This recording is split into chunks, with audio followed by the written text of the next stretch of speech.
Boa tarde. Agora estaremos iniciando uma nova obra da série psicológica de Joana de Ângeles, Amor, Imbatível Amor. É o início do estudo dessa tarde, onde nós iremos ver o primeiro capítulo da obra, que é o mesmo tema do livro, e lembrando que o nosso último estudo, Jesus e o Evangelho à luz da psicologia profunda, onde tivemos diversos encontros com aquelas abordagens sempre correlacionadas com a questão da sombra e com outras que continuaremos analisando nessa obra Amor, Imbatível Amor. Joana de Ângeles tem várias obras onde ela trata exclusivamente da temática do amor. Trouxemos aqui algumas só para estímulos à leitura dos livros de Joana. Tem o amor como solução. Temos libertação pelo amor. E temos garimpo de amor. Por exemplo, esta última obra aqui, Garimpo de Amor, ela aborda 30 capítulos, todos eles com um subtema referente ao amor. Amor e família, amor e progresso, amor a si mesmo, amor no casamento, todos os capítulos abrangendo a temática do amor. Então, há muito material disponível nas mensagens de Joana do aprofundamento desse tema. Nessa obra em especial, Amor, Imbatível Amor, as temáticas são tratadas à luz da psicologia profunda, da psicologia espírita. E como de hábito, vamos fazer a nossa introdução com uma mensagem do Espírito Emmanuel, e que está no livro Cartas de Paulo, o Evangelho comentado por Emmanuel. Carta aos Efésios, capítulo 6, versículo 16, que separamos aqui um trecho de um parágrafo. Todo trabalhador sincero do Cristo movimenta-se na frente de longa e porfiada luta na terra.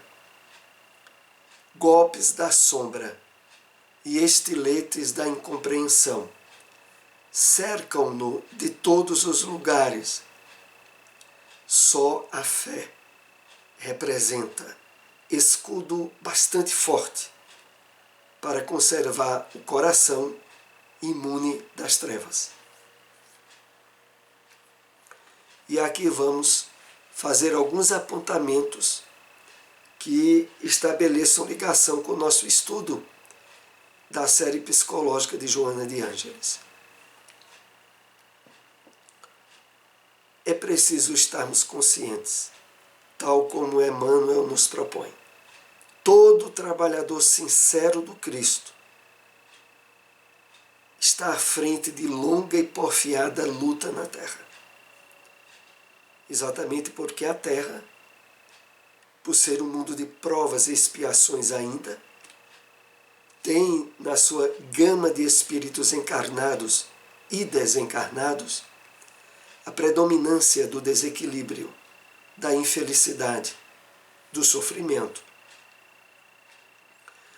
E nós somos chamados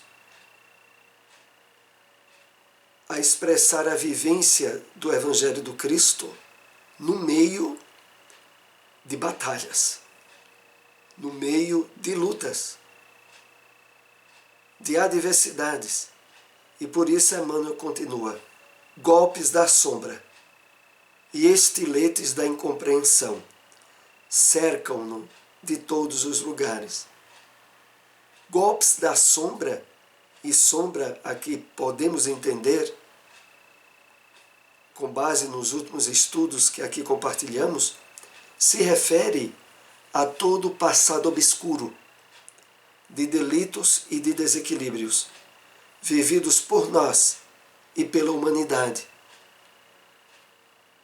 e a humanidade predominante ainda no planeta Terra, como dissemos há pouco, alinha-se, está sintonizada ainda com esse passado de delitos. Por isso, golpes da sombra. Da sombra tanto de espíritos encarnados quanto de espíritos desencarnados. E estiletes da incompreensão cercam-no de todos os lugares. Os estiletes da incompreensão, os espinhos, dão-se justamente por esses choques entre o nosso esforço de vida nova, alinhada com o Evangelho do Cristo, e os companheiros e adversários do nosso passado delituoso. E concluindo, Emmanuel nos diz: só a fé representa escudo bastante forte para conservar o coração imune das trevas.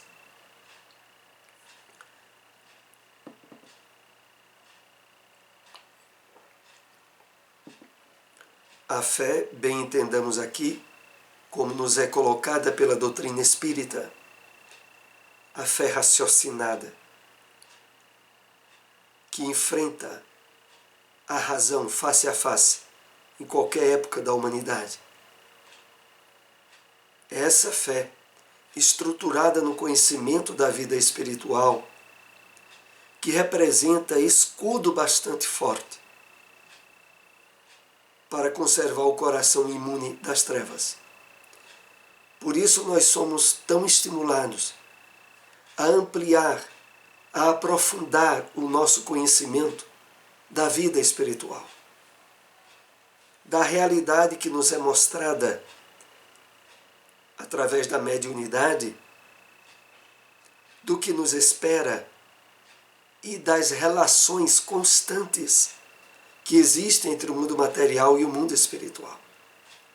Aprofundemos esse conhecimento para fortalecermos a nossa fé, que vai se consubstanciar em atos, comportamentos, atitudes em harmonia com o Evangelho do Cristo. Vamos então para o primeiro slide do nosso livro Amor, Imbatível Amor. E Joana começa dizendo a nós, logo na introdução: examinamos várias psicopatologias e conflitos odiernos. Especialistas nesta área, no entanto, colocamos uma ponte espiritual entre as suas terapias e o amor, conforme a visão espírita.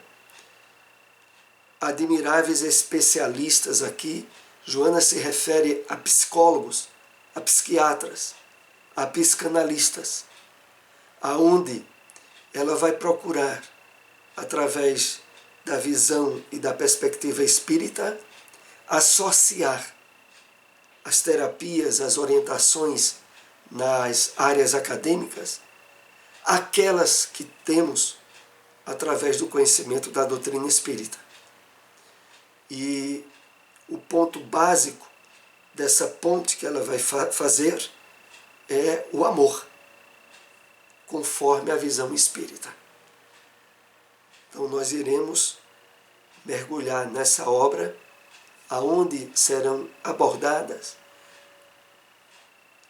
inúmeras psicopatologias, desde síndrome do pânico, desde determinados desequilíbrios na área psíquica humana, aonde Joana de Ângeles, tratando sob a luz da doutrina espírita e do amor, vai nos dando não só os subsídios ideais, mas as diretrizes, as orientações, para que possamos aproveitar ao máximo a experiência no corpo, plenamente associadas ao material que recebemos da doutrina espírita. Prossigamos. O amor é substância criadora e mantenedora do universo, constituído por essência divina. É um tesouro que, quanto mais se divide, mais se multiplica e se enriquece à medida que se reparte. Importante aqui irmos entendendo o contexto em que os parágrafos que havíamos separado para o estudo desta obra, que aqui queremos voltar a lembrar, o objetivo maior é o estímulo para a leitura da série psicológica de Joana de Ângeles. Então, um capítulo como esse que estamos abordando agora, apenas separamos alguns parágrafos ou textos para ir desenvolvendo pontos de vistas contextualizados com o capítulo e facilitar essa compreensão. Mas de modo nenhum devemos nos afastar da leitura do conteúdo de toda a obra. Então fica aí essa dica para vocês que estejam nos acompanhando no início do estudo desta obra. Então, é importante salientarmos o seguinte: no mundo de provas e expiações, aonde ainda predomina na terra a esperteza, o engano, a mentira, muitas vezes como atitudes e padrões de comportamento convenientes para a aquisição de facilidades materiais ou comportamentais. Paralelo a isso, nós recebemos através da doutrina espírita o conhecimento do funcionamento das leis divinas. Nós temos, através de inúmeras obras mediúnicas, principalmente aquelas vindo por Francisco Cândido Xavier, por Divaldo Pereira Franco, por Ivone Pereira, por Leon Denis, entre outros, que nos mostra em detalhes como, quer na Terra, quer no mundo espiritual, as leis divinas funcionam. E a base dessas leis é o amor. Então, quando nesta obra, Joana vai nos convidando à vivência do amor sincero, espontâneo, profundo e equilibrado, ela vai nos apontando os alicerces que a doutrina espírita nos dá para isso. Porque, ao sermos beneficiados com essas luzes da espiritualidade, podemos, mesmo no mundo de sombras, onde as pessoas habitualmente enganam umas às outras, ter uma atitude e um comportamento coerente com o Evangelho do Cristo e usufruindo, consequentemente, os benefícios dessa vivência. Então, voltando aqui ainda o texto para destacar, o amor é substância criadora e mantenedora do universo. Na estrutura das leis morais, das leis físicas, das leis que envolve todo o universo, o amor é o alicerce fundamental. E continuando, Joana diz, é um tesouro que quanto mais se divide, mais se multiplica. E se enriquece à medida que se reparte. Como é importante estarmos conscientes disso. Um casal que, por exemplo, divide um amor conjugal, ao chegar filhos, esse amor não vai ficar dividido agora em termos potenciais para filhos, para esposa. Desde que se tenha o equilíbrio espiritual, como nos é proposto pela doutrina espírita, o amor irá se multiplicar. Irá agora cuidar do cônjuge, dos filhos, mas também dos pais, sobretudo ainda estando encarnados. Então esse amor, tal como Joana aqui nos chama a atenção, ele não se divide em potencialidade.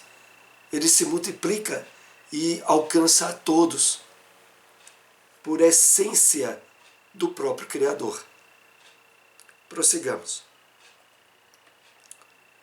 Quando real, estruturado e maduro, que espera, estimula, renova, não se satura e é sempre novo e ideal. Une as pessoas, porque reúne as almas, identificando-as no prazer geral da fraternidade. Alimenta o corpo e dulcifica o eu profundo. Então, logo nesse capítulo inicial da obra, Joana vai nos dando uma ideia do que ao longo dos capítulos que iremos estudar estará sendo tratado em termos de subsídio que o amor fornece para a solução das problemáticas que surgem na criatura humana. Então, voltando aqui ao início, quando o amor é real, estruturado e maduro, que espere, estimula, renova, não se satura, é sempre novo e ideal. Assim, os relacionamentos conjugais, por exemplo, que de fato foram organizados com base na reciprocidade afetiva, o amor que ali se apresenta, ele sempre estará se renovando e se aprofundando. E não se deteriorando pela rotina ou pelo dia a dia, como alguns casais que, por não terem de fato estruturado as bases do relacionamento na legitimidade afetiva, sofrem ao longo do tempo a deteriorização daquilo que, na verdade, não oferecia sustentação à qualidade do relacionamento. Por isso, Joana diz: une as pessoas, porque reúne as almas. Identifica-as no prazer geral da fraternidade. Alimenta o corpo e dulcifica o eu profundo. Aqui numa abrangência que inclui filhos, pais, família, amigos. Porque, na verdade, essa multiplicidade que é característica do amor, quanto mais pessoas é envolvida, mais ele se multiplica, como comentamos há pouco. Mas, prosseguindo ainda, o amor atravessa diferentes fases. O infantil, que tem caráter possessivo, o juvenil, que se expressa pela insegurança, o maduro, pacificador, que se entrega sem reservas e faz-se plenificador. E agora adiante a gente vai entendendo esse diferencial nessas características que ele apresenta. O estado de prazer difere daquele de plenitude, em razão de o primeiro ser fugaz, enquanto o segundo é permanente, mesmo que sob a injunção de relativas aflições e problemas, desafios que podem e devem ser vencidos. Antes de serem feitas as devidas separações, aqui nós temos um esboço preparatório sobre o diferencial entre o prazer e a plenitude. Porque o primeiro é fugaz, a plenitude é permanente. E essa busca de plenitude no relacionamento afetivo, na vivência do amor, é a nossa meta maior.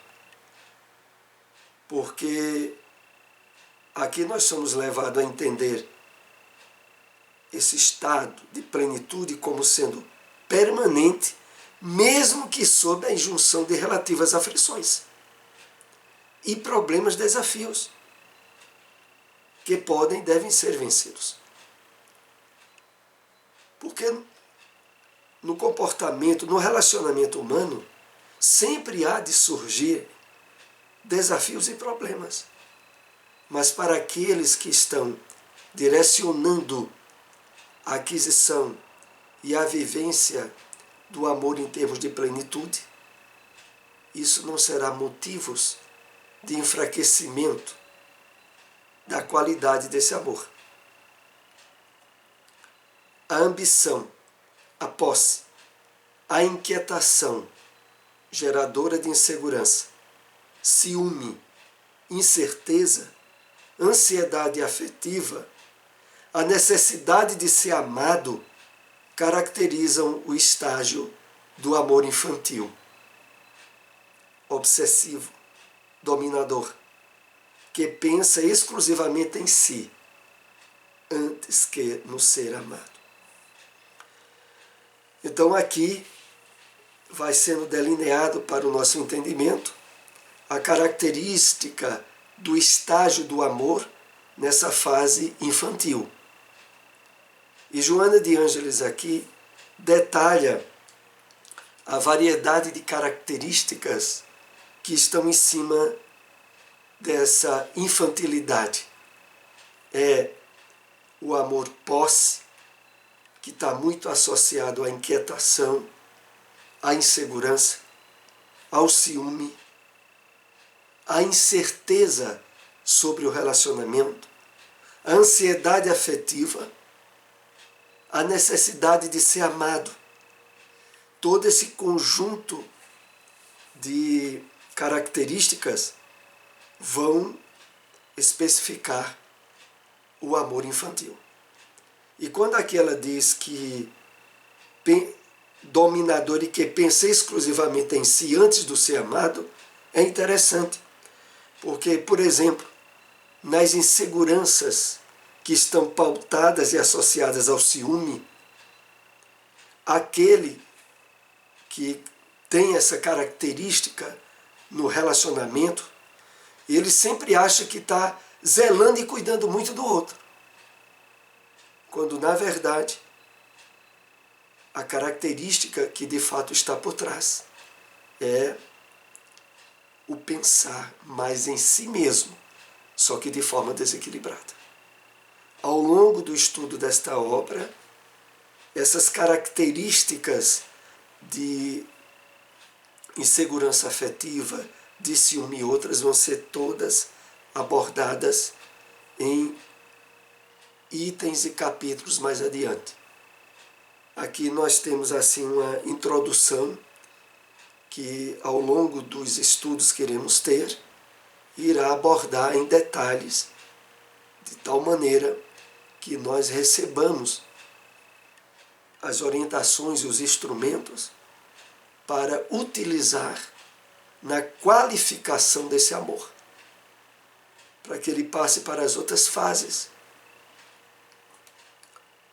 E aqui Joana disse: a confiança suave, doce e tranquila, a alegria natural e sem alarde, a compaixão dinâmica, a não posse, não dependência, não exigência, são benesses do amor pleno, pacificador e morredor.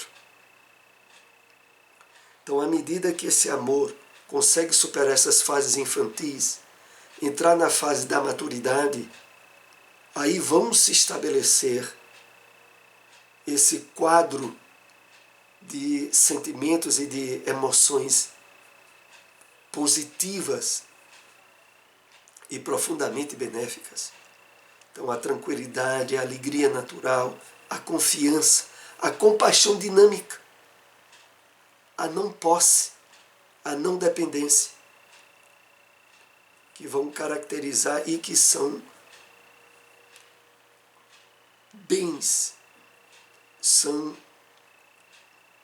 dons que nós passamos a usufruir no amor pleno, pacificador e imorredor. Mesmo que se modifiquem os quadros existenciais, que se alterem as manifestações da afetividade no ser amado, o amor permanece libertador, confiante, indestrutível. Por trás dessa proposta que Joana de Ângeles vai nos apresentando, é claro que, primeiramente, teremos que ter estabelecido conosco mesmo o compromisso do auto-amor, do auto-afeto, da autoaceitação, da autoestima, porque só na medida em que esses sentimentos passam a fazer parte da nossa estrutura psíquica é que nós compartilhamos com outros.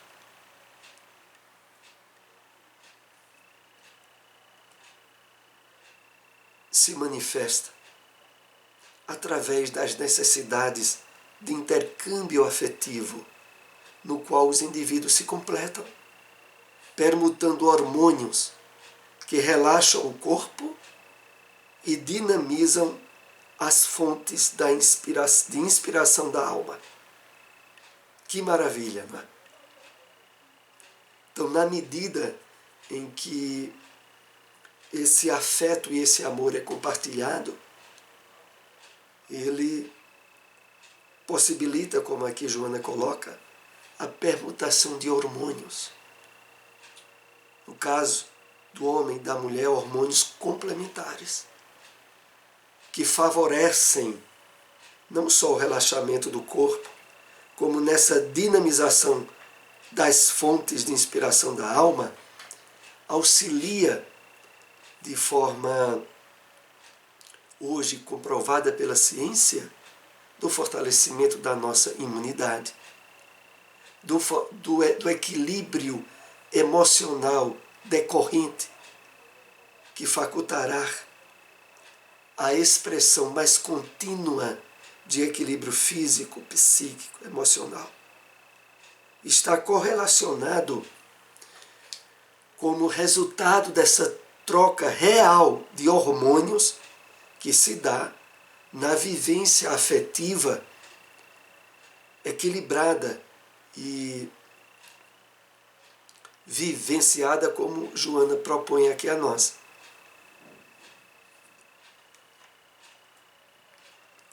Sob a sua inspiração, as funções sexuais se enobrecem. E a sexualidade se manifesta rica de valores sutis. Um olhar de carinho, um toque de afetividade, um abraço de calor, um beijo de intimidade. Então aqui Joana vai detalhando mais os resultados que a vivência desse amor sadio e recíproco estabelece no casal. Sob a sua inspiração, as funções sexuais se enobrecem e a sexualidade se manifesta rica de valores sutis. E aqui nós temos os exemplos desses amores sutis, que vão desde um olhar de carinho entre cônjuges, um toque de afetividade, um abraço de calor, um beijo de intimidade. Então, nós vamos agora para o penúltimo slide último slide do nosso estudo nessa tarde, e esse capítulo ainda será complementado no nosso próximo encontro.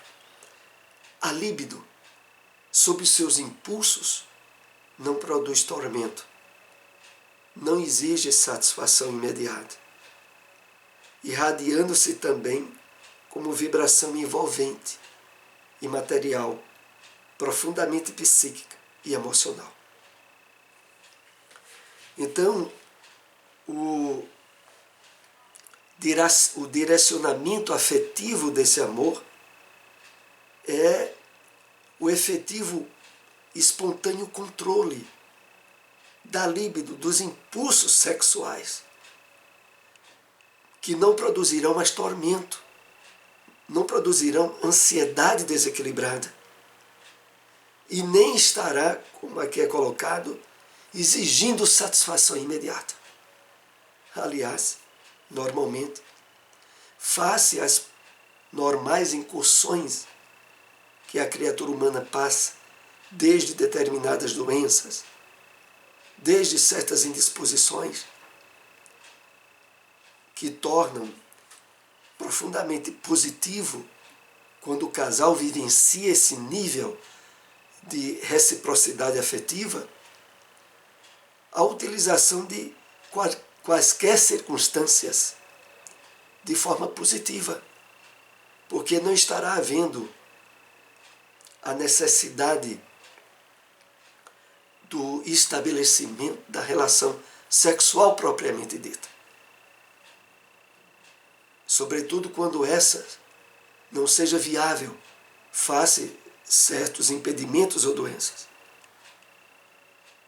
E por outro lado, a tranquilidade afetiva compartilhada pelo casal faz com que eles não tenham e não sintam de maneira nenhuma necessidade de satisfações imediatas. E concluindo, Joana diz, irradiando-se também como vibração envolvente, imaterial, profundamente psíquica e emocional. Então esse assunto que é muito interessante e que vai se aprofundando mais, nós iremos dar prosseguimento no nosso próximo encontro. E quero lembrar a todos, esse vídeo depois estará disponibilizado no nosso canal no YouTube, e aqueles que nos acompanharam aí pelo Facebook, se possível, compartilhem esse vídeo. Até o próximo estudo.